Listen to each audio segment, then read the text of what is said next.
The Brothers Grimm Fairy Tales. Fundevogel. There was once a forester who went into the forest to hunt, and as he entered it he heard a sound of screaming as if a little child were there.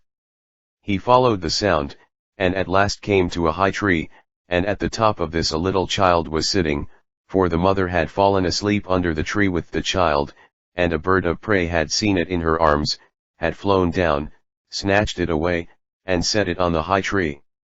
The forester climbed up, brought the child down, and thought to himself, "You will take him home with you, and bring him up with your Lena." He took it home, therefore, and the two children grew up together. And the one, which he had found on a tree was called Fundevogel, because a bird had carried it away. Fundevogel and Lena loved each other so dearly that when they did not see each other they were sad. Now the forester had an old cook, who one evening took 2 pails and began to fetch water, and did not go once only, but many times, out to the spring. Lena saw this and said, "Listen, old Sanna, why are you fetching so much water?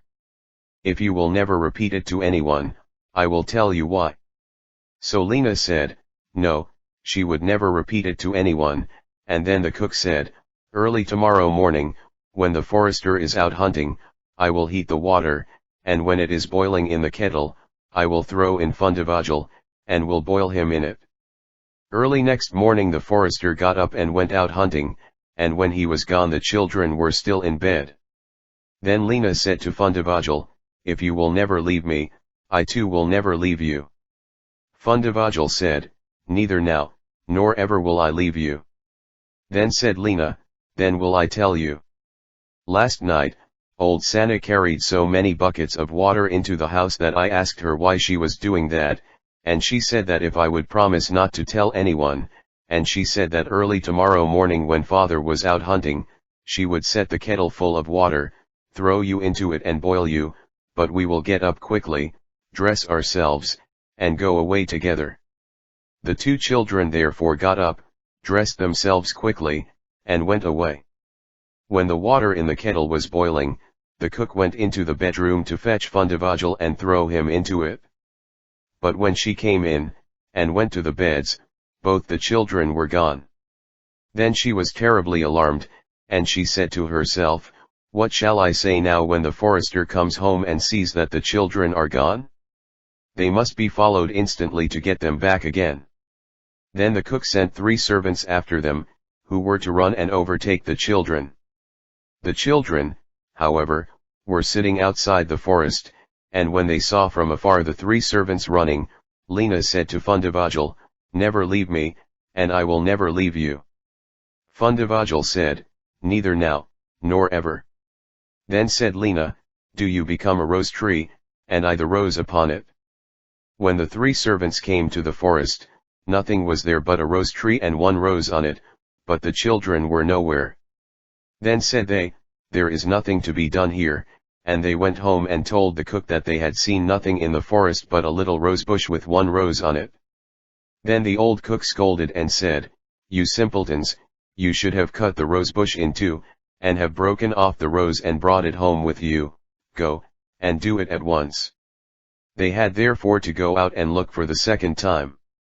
The children, however, saw them coming from a distance. Then Lena said, "Fundevogel, never leave me, and I will never leave you." Fundevogel said, "Neither now, nor ever." Said Lena, "Then do you become a church, and I'll be the chandelier in it." So when the 3 servants came, nothing was there but a church, with a chandelier in it. They said therefore to each other, "What can we do here? Let us go home."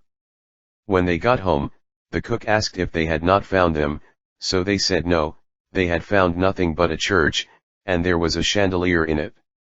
And the cook scolded them and said, "You fools, why did you not pull the church to pieces, and bring the chandelier home with you?" And now the old cook herself got on her legs, and went with the 3 servants in pursuit of the children. The children, however, saw from afar that the 3 servants were coming, and the cook waddling after them. Then said Lena, "Fundevogel, never leave me, and I will never leave you." Then said Fundevogel, neither now, nor ever. Said Lena, be a fish pond, and I will be the duck upon it. The cook, however, came up to them, and when she saw the pond she lay down by it, and was about to drink it up. But the duck swam quickly to her, seized her head in its beak and drew her into the water, and there the old witch had to drown. Then the children went home together, and were heartily delighted, and if they have not died, they are living still.